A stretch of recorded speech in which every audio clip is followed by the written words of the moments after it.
नमस्कार दोस्तों, ये video editorial compilation for mains का पार्ट है। आप प्लेलिस्ट में जाके एडिटोरियल की वीडियोस पेपर वाइज और टॉपिक वाइज देख सकते हो। और अगर आप दिसंबर 2019 के बाद की वीडियोस को देखना चाहते हो तो वीडियो के नीचे मौजूद ज्वाइन बटन की सहायता से आप मेंबरशिप को ज्वाइन कर सकते हो। चलिए डिस्कशन स्टार्ट करते हैं। आप जनरल स्टडी पेपर 2 के इस टॉपिक से आर्टिकल को रिलेट कर सकते हो।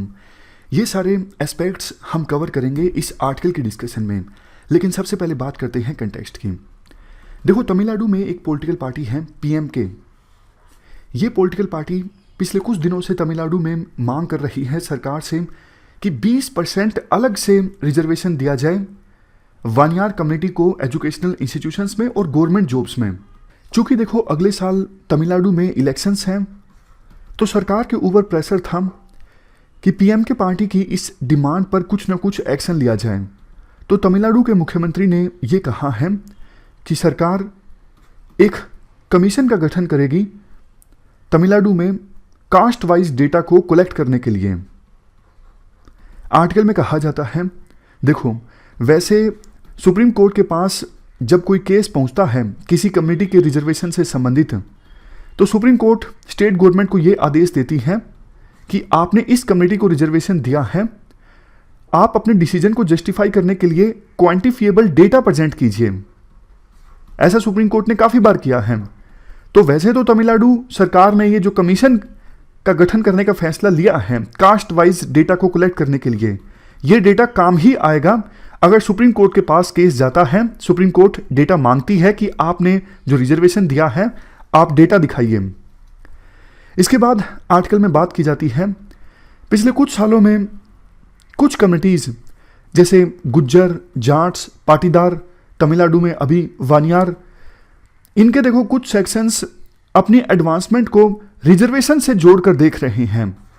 इन कम्युनिटी के कुछ लोगों को लगता है अगर रिजर्वेशन हमें मिल जाएगा एजुकेशनल इंस्टीट्यूशंस में और गवर्नमेंट जॉब्स में तो हमारी एडवांसमेंट ज़्यादा होगी। और देखो, कुछ कम्युनिटीज़ तो ऐसी हैं जिनको ऑलरेडी रिजर्वेशन मिला हुआ है। जैसे इस आर्टिकल में हम जो ये वानियार कम्युनिटी की बात कर रहे हैं, इनको रिजर्वेशन प्राप्त है। ये मोस्ट बैकवर्ड क्लासेस में आती हैं। 1987-88 में काफ़ी बड़ा एजिटेशन हुआ था और उसके बाद वानियार कम्युनिटी को मोस्ट बैकवर्ड क्लासेस की कैटेगरी में डाला गया था, यानी अभी इनको रिजर्वेशन प्राप्त है। बट वानियार कम्युनिटी के कुछ लोगों का कहना है हमें जिस कैटेगरी में डाला गया है ना, ये मोस्ट बैकवर्ड क्लासेस की कैटेगरी में, इसमें तो बहुत सारी और भी कास्ट हैं। तो इतनी सारी कास्ट को इस कैटेगरी में डाला गया है, इसलिए हमें रिजर्वेशन का लाभ उतना नहीं मिल पा रहा है जितना मिलना चाहिए। मोस्ट बैकवर्ड क्लासेस को अभी कितना रिजर्वेशन है तमिलनाडु में? 20%। लेकिन बहुत सारी कास्ट हैं जिनमें से एक है वानियार कम्युनिटी।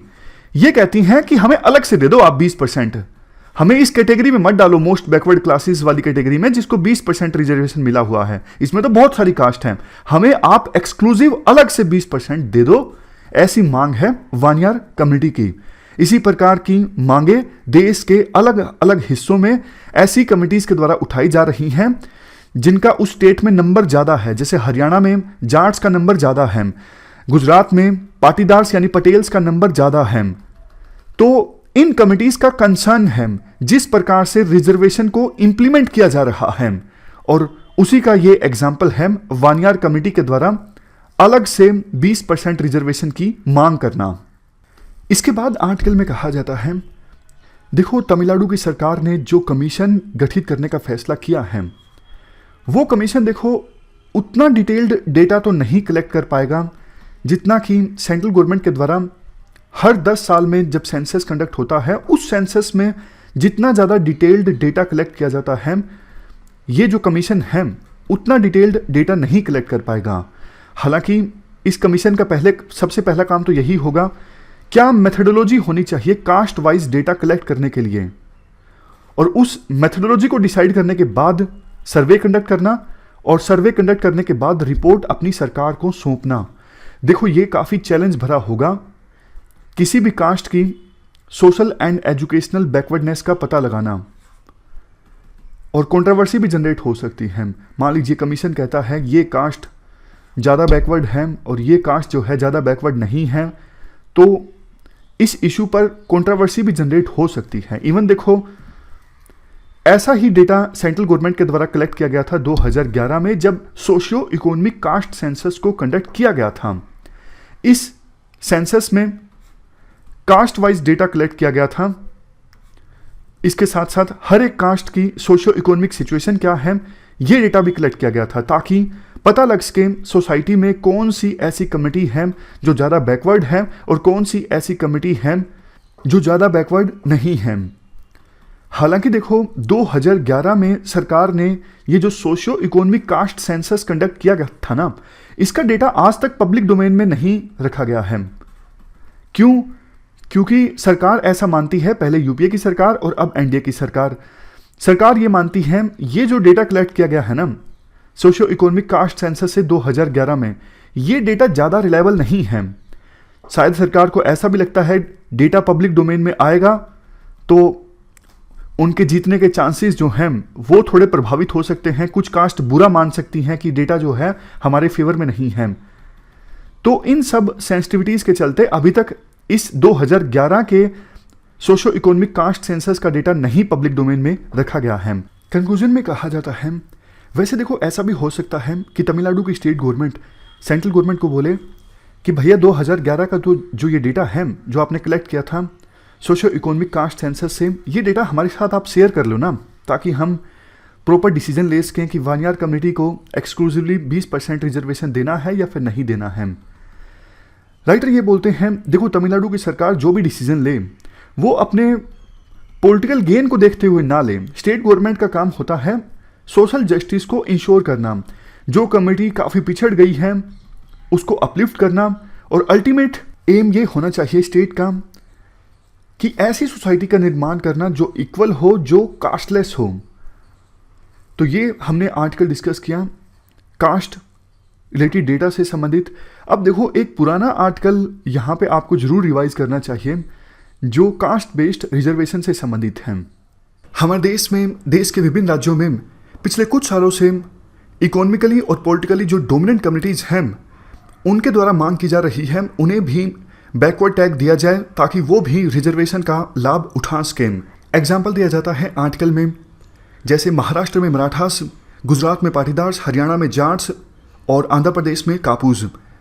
ये जो कम्युनिटीज़ हैं अपने अपने राज्यों में डोमिनेंट कास्ट हैं, मोस्टली रिच हैं, इनके पास लैंड है, पॉलिटिकली काफ़ी ज़्यादा इन्फ्लुएंशियल हैं, लेकिन पिछले कुछ सालों में अब इनका जो रुख है वो स्टेट और पब्लिक सेक्टर की तरफ हो गया है।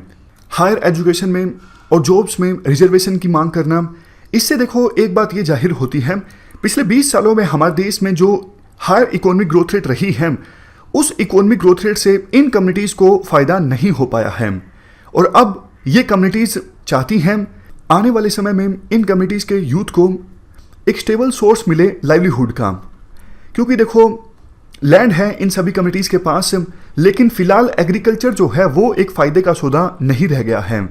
अभी भी एग्रीकल्चर सेक्टर में डिस्ट्रेस देखने को मिल रहा है। तो ये कम्युनिटीज़ चाहती हैं कि आने वाले समय में हमारे यूथ को खेती ना करनी पड़े और कोई स्टेबल सोर्स मिल जाए जीवन निर्वाह करने के लिए। तो स्टेबल सोर्स तो देखो जॉब ही है। जॉब आपको पता है आजकल बहुत कम है, जॉब्स के लिए कंपटीशन बहुत ज़्यादा है। तो इसी वजह से रिजर्वेशन की मांग उठने लगी इन सभी कम्युनिटीज़ की तरफ से। इसके बाद राइटर के द्वारा कहा जाता है, हमने IHDS यानी इंडियन ह्यूमन डेवलपमेंट सर्वे का डेटा उठाया और उस डेटा के आधार पर कंपैरिजन किया। जैसे महाराष्ट्र में मराठास, हरियाणा में जाट्स और गुजरात में जो पटेल्स हैं वो कितने प्रोस्पर्स हैं, उनकी सिचुएशन कैसी है as comparison to respective states में Brahmins, non Brahmin forward caste, existing other backward classes, schedule caste, schedule tribes, इन सब के साथ हमने कंपेयर किया उन कम्युनिटीज़ को जिनके द्वारा अभी फिलहाल रिजर्वेशन की मांग की जा रही है। डेटा से देखो पहली बात ये सामने आती है, अगर कंपेयर करें मराठास, जाट्स और पटेल्स को बाकी कम्युनिटीज़ से, तो ज़्यादा संभावना यही मिलती है कि मराठास, जाट्स और पटेल्स के पास लैंड होगा और वो उस लैंड पर खेती कर रहे होंगे। दूसरा पॉइंट डेटा की सहायता से ये पता लगता है, महाराष्ट्र में मराठास का जो पर कैपिटा कंजप्शन एक्सपेंडिचर है, पर कैपिटा कंजप्शन एक्सपेंडिचर मतलब एक पर्सन के द्वारा कितना खर्च किया जाता है, तो महाराष्ट्र में मराठास का जो पर कैपिटा कंजम्पशन एक्सपेंडिचर है वो देखो महाराष्ट्र के ब्राह्मण्स से कम है, मतलब महाराष्ट्र के जो ब्राह्मण्स हैं वो ज़्यादा खर्च करते हैं एज कंपेरिजन टू मराठास। लेकिन मराठास का जो पर कैपिटा कंजम्पशन एक्सपेंडिचर है वो बराबर है दूसरी फॉरवर्ड कास्ट के या फिर ओबीसी में जो कास्ट आती हैं उनके, और काफ़ी ज़्यादा है एससी और एसटी के। मतलब एससी और एसटी जो है उनका पर कैपिटा कंजम्पशन एक्सपेंडिचर सबसे कम है। उसके बाद महाराष्ट्र में मराठास, दूसरी फॉरवर्ड कास्ट और ओबीसी की दूसरी कास्ट, इन सब का per capita consumption expenditure almost equal है, और महाराष्ट्र ब्राह्मण्स का जो पर कैपिटा एक्सपेंडिचर है वो सबसे ज़्यादा है। अगर देखो हम एवरेज माने तो मराठास जो पुअर हैं वो उतने ही पुअर हैं जितने कि ब्राह्मण्स पुअर हैं, या फिर दूसरी जो फॉरवर्ड कास्ट के जो लोग हैं वो गरीब हैं। लेकिन मराठास जो हैं वो कम गरीब हैं एज कंपेरिजन टू ओबीसी या फिर एससी एसटी से। मराठा हाउस होल्ड्स के पास ग्रेटर एक्सेस है इलेक्ट्रिसिटी की as comparison to SC and STs. इस प्रकार का देखो और भी काफ़ी सारा डेटा है जो एग्जाम के लिए इतना इंपॉर्टेंट नहीं है, आप इस डेटा को याद मत रखिएगा। लेकिन एसेंस इस पूरे डेटा का एक निकलता है। ज़्यादातर सोशो इकोनॉमिक इंडिकेटर्स के हिसाब से हम देखें तो मराठास की जो सिचुएशन है महाराष्ट्र में वो देखो दूसरे नंबर पे अच्छी है। सबसे पहले नंबर पे तो ब्राह्मण्स आते हैं। सोशो इकोनॉमिक इंडिकेटर्स के हिसाब से ब्राह्मण्स की पोजीशन सबसे ज़्यादा अच्छी है महाराष्ट्र में, और दूसरा नंबर आता है मराठास का। एज कंपेरिजन टू दूसरे जो सोशल ग्रुप्स हैं उनके हिसाब से अगर कंपेयर करें तो मराठास की जो पोजीशन है वो काफ़ी अच्छी है। ब्राह्मण्स के बाद दूसरा नंबर मराठास का ही आता है महाराष्ट्र में। देखो मेन जो रीजन है जिसकी वजह से विभिन्न कमिटीज़ के द्वारा रिजर्वेशन की मांग की जा रही है वो है एक्सेस टू गवर्नमेंट जॉब्स। लेकिन सरप्राइजिंग फैक्ट ये है कि महाराष्ट्र में फिलहाल गवर्नमेंट जॉब्स में मराठास का जो एक्सेस है वो देखो ब्राह्मण्स के एक्सेस के बराबर है, और गवर्नमेंट जॉब्स में मराठास को जो एक्सेस है महाराष्ट्र में वो काफ़ी ज़्यादा है as comparison to other forward caste या फिर ओबीसीज, इवन एससी और एसटीज। इसके बाद राइटर कहती हैं डेटा की सहायता से हमने ये वेरीफाई करने की कोशिश की क्या कुछ ऐसा हुआ है कि पिछले कुछ सालों में मराठास की जो सिचुएशन है वो बहुत ख़राब हो गई है एज कंपेरिजन टू दूसरे जो सोशल ग्रुप्स हैं। तो हमें आंसर मिला नो, मतलब ऐसा कुछ नहीं हुआ है कि पिछले कुछ सालों में मराठास की जो सिचुएशन है वो ख़राब हुई है एज कंपेरिजन टू दूसरे सोशल ग्रुप्स, बल्कि एवरेज पर कैपिटा एक्सपेंडिचर के हिसाब से देखें तो मराठास की जो सिचुएशन है वो पिछले कुछ सालों में इम्प्रूव हुई है। अगर देखो गरीब होने की प्रोबेबिलिटी के हिसाब से देखें तो भी सिचुएशन ख़राब नहीं हुई है, लेकिन कुछ सबूत ऐसे ज़रूर मिले हैं कि खेती करने की जो प्रोबेबिलिटी है वो ज़रूर डिक्लाइन हुई है, वो ज़रूर कम हुई है, और इसी वजह से इन कम्युनिटीज़ में एंजाइटी देखने को मिल रही है और वो रिजर्वेशन की मांग कर रही हैं। देखो मराठास मुख्य रूप से एग्रीकल्चर कम्युनिटी हैं जिनको फ़ायदा हुआ ग्रीन रेवोल्यूशन से, वाइट रेवोल्यूशन से, लेकिन 1990 के बाद से ही इंडियन इकोनॉमी का स्ट्रक्चरल ट्रांसफॉर्मेशन हो गया। पहले इंडिया की इकोनॉमी एग्रीकल्चर डिपेंडेंट हुआ करती थी, लेकिन आज के समय में एग्रीकल्चर का कंट्रीब्यूशन देश की जीडीपी में बहुत ही कम है। एग्रीकल्चर की इंपॉर्टेंस कम हुई है, कॉर्पोरेटाइज्ड एग्रीकल्चर की ग्रोथ देखने को मिली है, वाटर शॉर्टेज है जिस वजह से खेती में उतनी प्रोडक्टिविटी नहीं रह गई है जितनी पहले हुआ करती थी। तो मराठा जैसी जो कमिटीज़ हैं जो मुख्य रूप से एग्रीकल्चर के काम में लगी हुई हैं ये वल्नरेबल महसूस करती हैं आज के समय में। लेकिन देखो डेटा से हमें ये पता लगता है मराठास का जो कैजुअलाइजेशन ऑफ लेबर फोर्स का लेवल है वो अभी भी काफ़ी कम है। कैजुअलाइजेशन ऑफ लेबर फोर्स का मतलब क्या होता है? मतलब ये होता है कि परमानेंट जॉब ना मिलके या तो कभी कभी जॉब मिले या फिर कॉन्ट्रैक्ट बेसिस पे जॉब मिले, इस फेनोमेनन को कहते हैं कैजुअलाइजेशन ऑफ लेबर फोर्स। लेकिन मराठास में कैजुअलाइजेशन ऑफ लेबर फोर्स जो है वो काफ़ी कम है एज कंपेरिजन टू ओबीसी या फिर एससी और एसटीज। मेनली देखो देश की पावरफुल फार्मिंग कम्युनिटी में एक प्रकार की नाराज़गी है कि जो फिलहाल रियल इकोनॉमिक पावर है वो बड़ी बड़ी कॉरपोरेशंस के हाथों में है, स्टेट के हाथों में है, और बड़ी बड़ी कॉरपोरेशंस और स्टेट सिर्फ अपने हित में काम करता है, फार्मिंग कम्युनिटी के हित में काम नहीं करता है। इन कम्युनिटीज़ को ऐसा लगता है कि पावर जो है वो हमारे हाथों से खिसक रही है, पावर कॉन्सेंट्रेट हो रही है धीरे धीरे अर्बन एरियाज़ में। लेकिन अभी हम तैयार नहीं हैं कि हम अर्बन एरियाज़ में शिफ्ट हो जाएं या फिर फॉर्मल सेक्टर में लाइवलीहुड अपॉर्चुनिटीज़ की तलाश कर सकें। इसी वजह से जॉब्स में रिजर्वेशन की मांग उठती है इन कमिटीज की तरफ से। इसके बाद आर्टिकल में ये कहा जाता है, देखो इन कमिटीज की जो ये परसेप्शन है कि हमारी सिचुएशन काफ़ी ख़राब हुई है, डेटा की सहायता से ऐसा लगता नहीं है कि वास्तव में इन कमिटीज की जो सिचुएशन है पिछले कुछ सालों में खराब हुई है। एविडेंस जो है ग्राउंड पर वो कुछ और ही इशारा करते हैं। तो कहने का मतलब ये है कि रिजर्वेशन की जो मांग उठ रही है वो एग्रीकल्चर सेक्टर में क्राइसिस के कारण उठ रही है। तो सरकार को एग्रीकल्चर सेक्टर में जो क्राइसिस हैं उनको एड्रेस करना होगा ताकि इन कमिटीज की जो एंजाइटी है वो एंजाइटी कम हो और ये कमिटीज वल्नरेबल महसूस ना करें। अगर इन कमिटीज को रिजर्वेशन मिल भी जाता है तो भी इन कमिटीज की जो ग्रीवेंसेस हैं उनका समाधान रिजर्वेशन नहीं है, क्योंकि देखो जॉब्स बहुत ज़्यादा कम हैं। प्राइवेट सेक्टर में जॉब्स ज़्यादा हैं, गवर्नमेंट सेक्टर में तो जॉब्स नाम मात्र की हैं। तो नाम मात्र की जॉब्स इन कमिटीज के कुछ लोगों को मिल भी जाएगी तो क्या इन कमिटीज की जो सिचुएशन है वो इंप्रूव होगी? नहीं होगी। जबकि देखो डेटा ये भी शो करता है जो एग्जिस्टिंग ओबीसी हैं, यानी अभी जिनको ओबीसी में रिजर्वेशन मिला हुआ है या फिर एससी और एसटी में रिजर्वेशन मिला हुआ है, उनकी सिचुएशन अभी भी काफ़ी ज़्यादा खराब है as comparison to upper caste. तो जब डोमिनेंट कमिटीज को रिजर्वेशन मिलता है तो इनकी जो सिचुएशन है वो और ज़्यादा खराब होती है, ओबीसीज की, एससी की और एसटीज की। इन कमिटीज की जो इंटाइटलमेंट है वो और ज़्यादा डाइल्यूट होती है। महाराष्ट्र में मराठास की देखो दो मेन डिमांड्स हैं। एक तो उनको भी रिजर्वेशन मिलना चाहिए। महाराष्ट्र में एक एक्ट बना, अलग से कैटेगरी बनाई गई और उनको मराठास को 16% रिजर्वेशन मिला। मामला बॉम्बे हाईकोर्ट में पहुंचा। बॉम्बे हाईकोर्ट ने महाराष्ट्र को कहा कि महाराष्ट्र बैकवर्ड कमीशन की जो रिपोर्ट थी उसमें यह रिकमेंड किया गया था कि मराठास को 12% रिजर्वेशन मिले, जबकि आपने 16% दे दिया।